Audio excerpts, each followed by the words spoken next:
Ladies and gentlemen, once again, welcome to the Kakasungura YouTube channel, the platform where we speak nothing as always but the truth. I want to thank each and every one of you for your continued support, and I will never tire to thank you. Ladies and gentlemen, back to the Kenyan politics. I will be mixing Swahili and English where necessary. Ladies and gentlemen, Raila Odinga to me is a very wise political professor. Why am I saying this? A good politician is a politician who reinvents himself, who rebrands himself. And at this time, in this dispensation whereby the president of the Republic of Kenya, that is the 50th president, is not willing to unite this country by bringing those who were against him or those who were competing with on board so that they can move forward as a government. Now, what is Raila doing? People are asking those questions that, okay, Raila did not win an election, and if at all I won, Azimio believes the election was stolen. Then people are asking out here, what is really next for Raila Odinga? And today, I am going to respond to that question using the available information in the public domain. We all of us know that towards the general election, Raila Odinga said he only has one bullet remaining, and people thought that in case it doesn't win the 2022 elections, Raila will go home and retire. That is what many people believed. And the Kenya Kwanza government was very confident about this, that yes, if we beat Raila Odinga, he has no option but to go back home and retire. But let me reiterate and say this, that you know, this is the time that Raila Odinga will reinvent himself and come out powerfully more than the last 10 years. The day we saw Raila Odinga powerfully muscling the government was 2017, when he sworn in himself as the people's president, and Miguna administered the oath. But what Miguna forgets is the same people deported him are the same people enticing him to join them, an enemy who rebrands himself. But that is not my point today. If you have keenly followed how the Kenyan politics are running, there is a new movement that is adopting the South African way of operating. If you've seen on social media, there are some youths who are beginning to wear some hats, yani zile kofia nyekundu. Those kofias have seen them in South Africa, worn by Julius Malema and his team.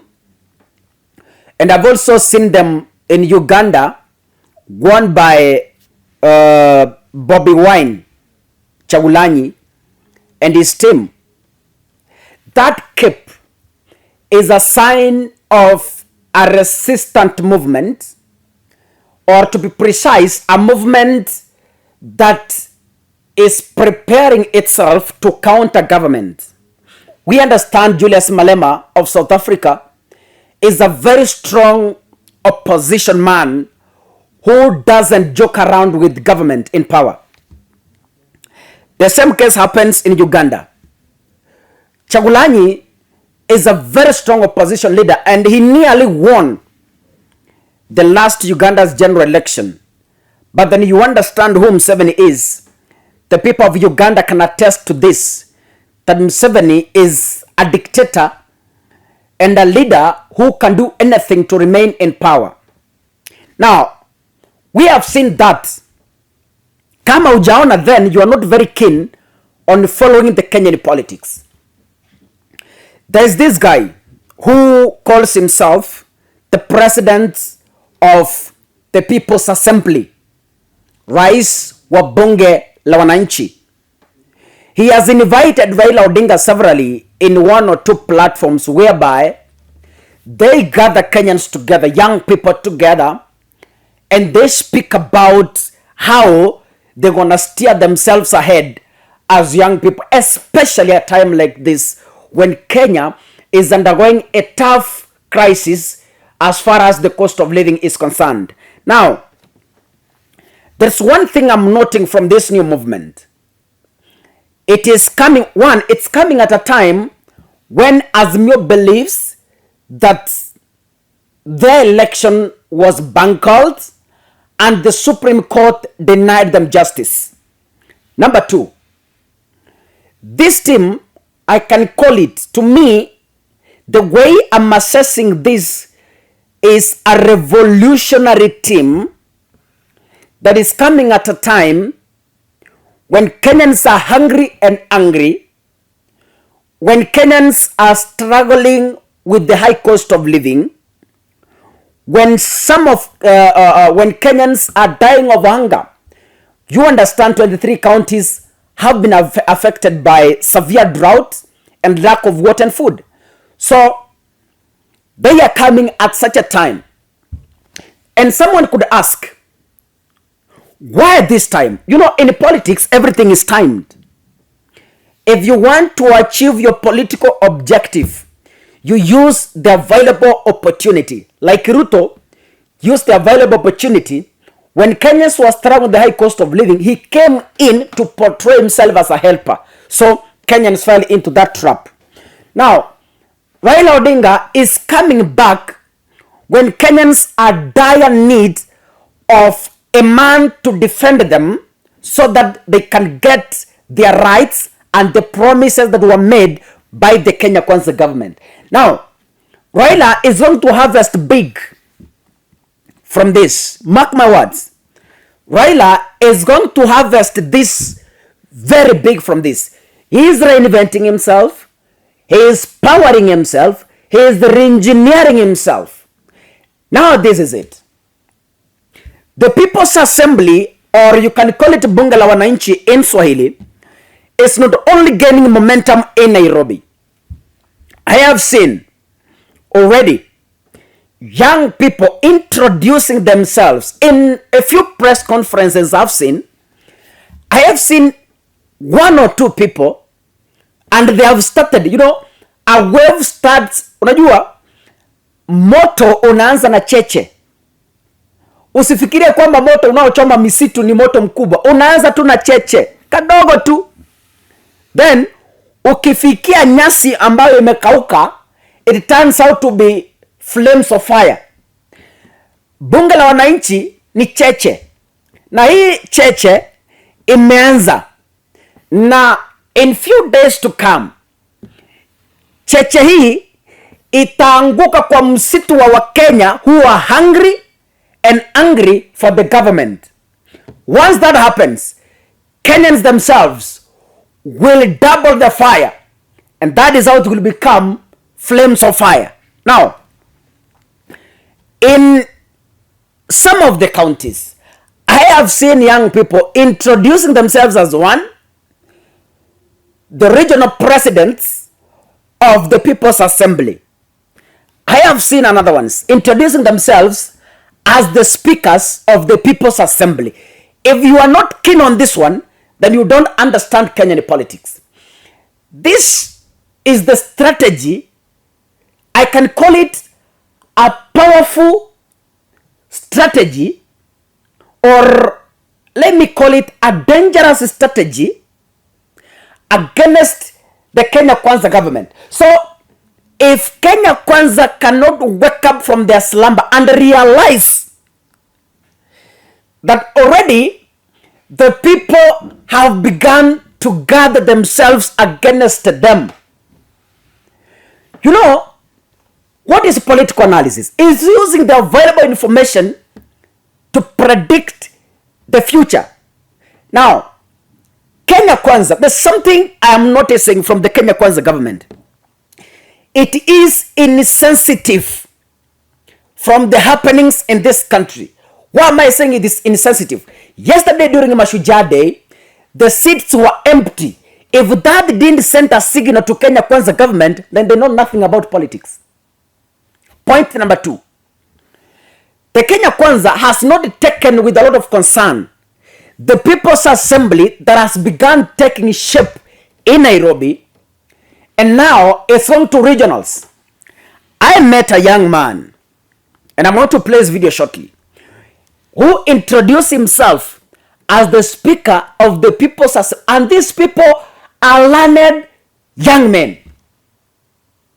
The English they speak is more fluent than the one Mithika Linturi was struggling to speak in the vetting committee.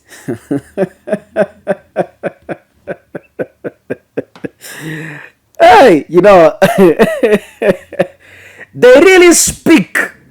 They are eloquent, they are fluent, and they know how to put their points. You've had one, the president of the People's Assembly in Nairobi, the one who welcomed Raila in 1 or 2 to 3 platforms. If you listen to that young man, very eloquent, very straightforward, and focused to the point. I have another young man from Kisii, and this one introduced himself as the Speaker of the People's Assembly, yani Speaker wa Bunge la Wananchi. And I want to give you a glimpse, I want to give you a taste of what this young man was speaking, and I will come back. This is his speech in the streets of Kisii town. Yes, good morning everyone. My name is Ham Montana Mamboleo. Mimi ndiye speaker wa bunge la wananchi.